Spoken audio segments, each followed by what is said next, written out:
Hello, everyone, and welcome to X. How are you doing? I'm still waking up. My body is on California time, but it's a pleasure to be here in New York. Well, we're going to wake everyone up, and good morning, everyone. So we'll be talking about AI regulation, which is something that we hear about a lot, but sometimes it's hard to know what is actually happening. So we're going to dig into some of the work that X is doing on the federal and state level and kind of get a picture of what's happened this year with AI regulation and what's to come. So I'll just start right off the bat with, we have a new incoming president. So what are you expecting in terms of AI regulation from Trump administration? I think the Trump administration has been very clear. Their stance on regulation is that less is better. There is an inherent tension, or belief that there's an inherent tension between innovation and regulation, that for some reason, if we put boundaries around the technology to protect people, that we will not be able to be competitive on a global market. Unfortunately, that narrative is entirely false. Policies are the boundaries that we put around technologies to protect us as consumers, and that's not something unique to artificial intelligence. That's not something that's unique to any technology at all. And the Trump administration has made it very clear that they have limited intention of honoring sort of that technical truth to be able to allow corporations to advance the pace at which they develop and deploy technologies. Now, what does that mean for businesses, or what does that mean for different companies that are investigating or deploying this technology? It means that you're going to see a lot more regulations pop up at the state level. You're going to see a lot more regulation pop up at a city level.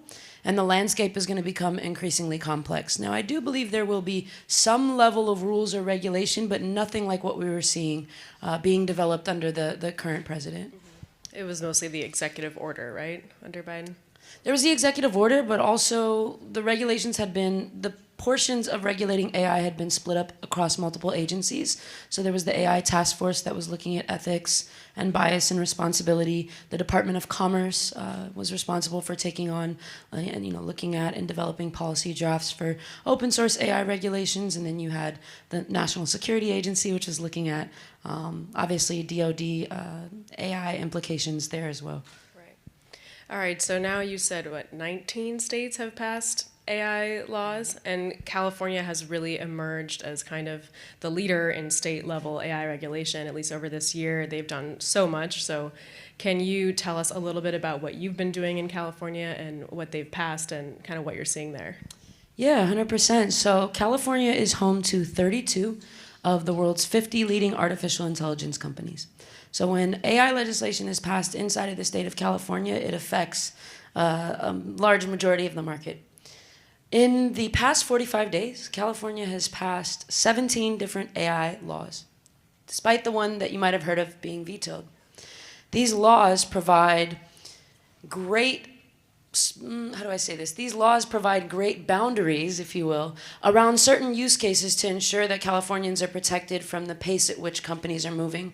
For example, who in here is afraid of a future where we might not be able to tell something that's AI generated from something that's human generated?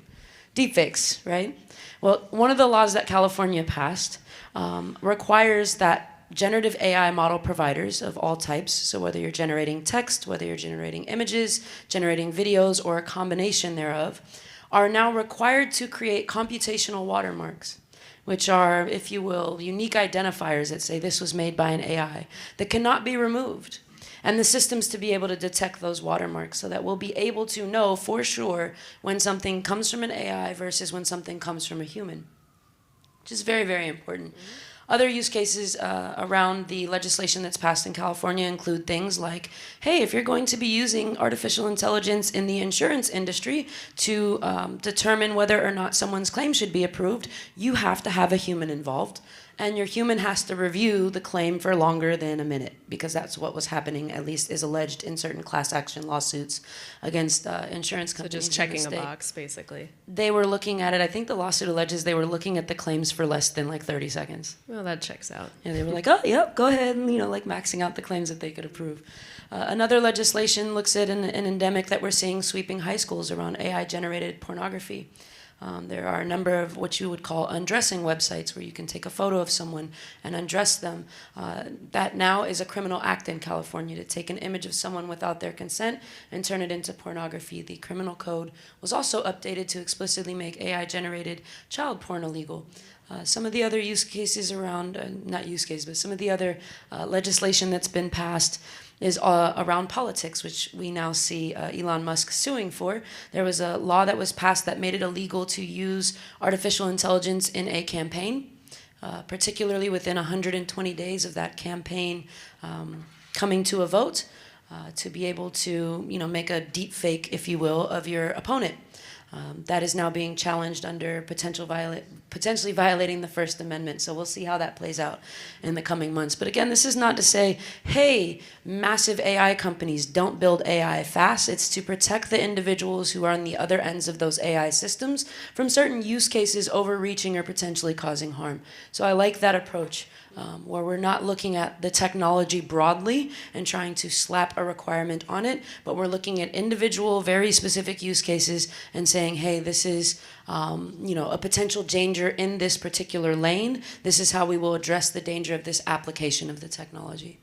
And we're still very early. I mean, actually, ChatGPT came out almost 2 years ago. I think November 30th, 2022 was the launch date. So it's still early. And would you say these use cases are just what we've learned since then that we kind of know is bad? Like those undressing websites, like we know those are bad. So is that kind of where the regulation and the policy conversation is happening, like the low-hanging fruit, or is there more conflict around if it's the right approach? So I wish I could say that the process was well thought out and as organized as like me and my skin routine in the morning, but it's definitely not, right? I think what we're seeing in this state is that you'll have state assembly folks, assembly people, and state senators who have constituents that are concerned about a particular area, whether that's something like predictive policing or, hey, this big class action lawsuit was filed against this insurance company. It's all over the news. What are you going to do about it as my local rep?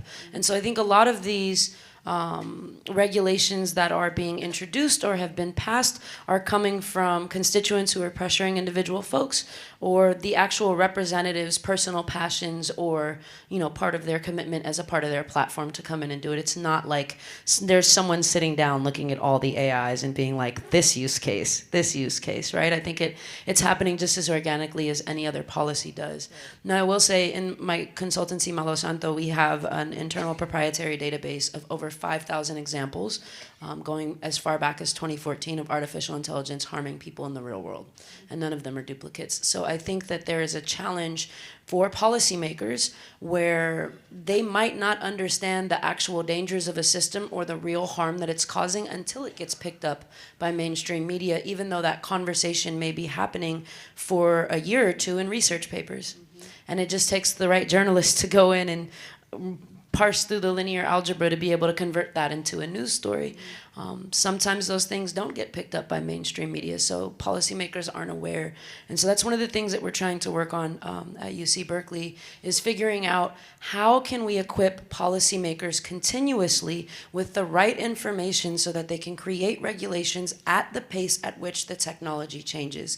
Now again, regulations not looking at you can't do this or you shouldn't do this, but hey, if you're going to do this, what is the best way to do so to be able to not turn the citizens of the United States into guinea pigs, or the constituents in your region into guinea pigs for that technology. And so, we'll be announcing soon, I can't say it on stage yet, our proposed solution to that we're creating to be able to create, if you will, living courses or living education or living resources that are updated as the technology comes out, specifically for policymakers. Yeah, it's good work, and education is so important because nothing is easy. And there was a big bill that was vetoed. This got the most media attention. I wrote 3 articles about it myself, so I maybe contributed to that. It's called the AI Safety Bill, and Gavin Newsom was very involved. So can you explain what that bill was and why it was vetoed? Yeah, so SB 1047, which took the news over the 17 other laws that were actually passed and signed into law. SB 1047, the AI Safety Bill, was around regulating models based on their cost. So if you actually read the text of the bill, it had a flawed assumption that the more expensive an AI model is to train and create, that the more dangerous it would be, therefore the more controls it needed. So the bill specifically called out dollar amounts. Like if your artificial intelligence model costs over $100 million to train, which, I mean, obviously we know who they were targeting with that in California. There's very few companies that can afford that. Google, OpenAI. Yeah, the very large tech companies that are based there that have big budgets, right?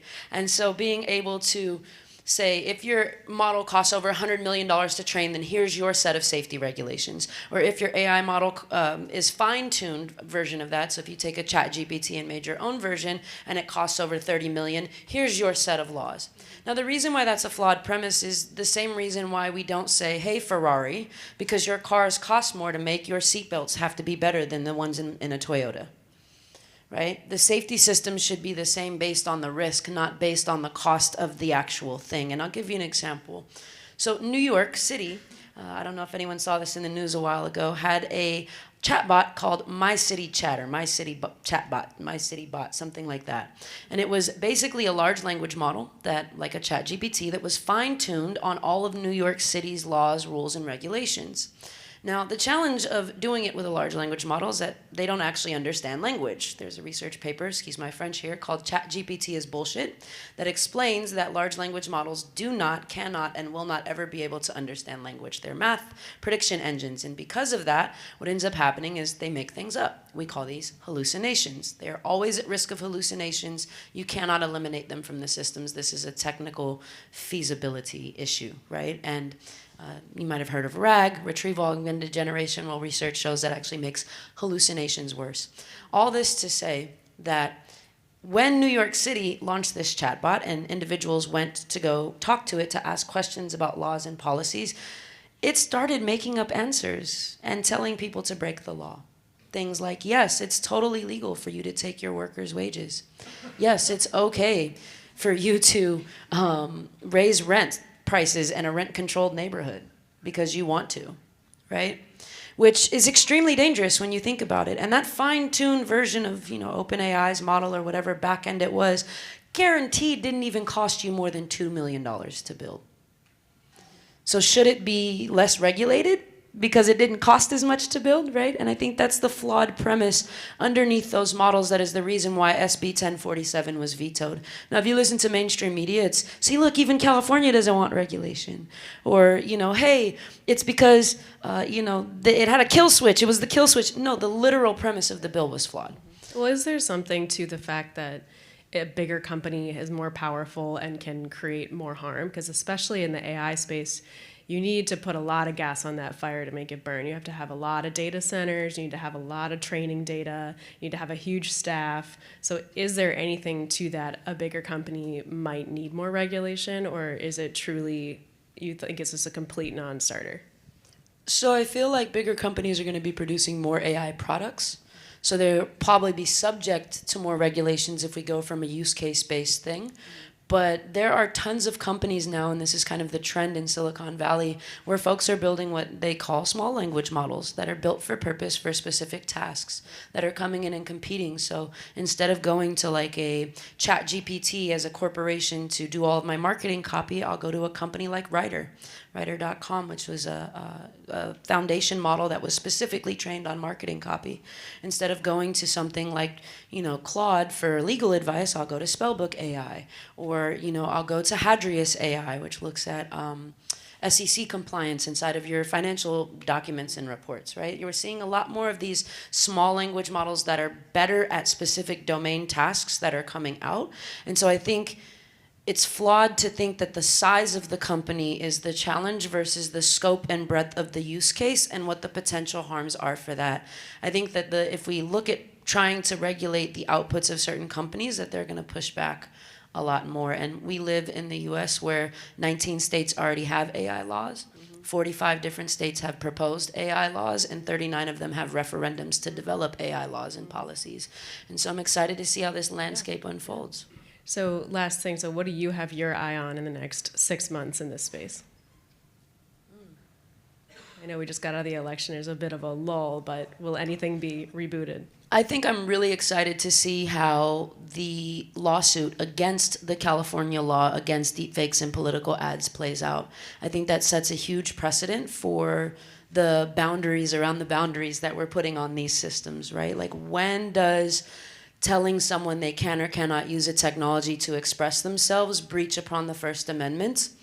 And when does that breach become necessary to protect from disinformation spreading? And how do we find and define that balance on a global stage, where I don't believe any other country has gone through that exercise yet? And so I'm really excited to see how that plays out. All right, interesting. Thank you. Such good information. All right.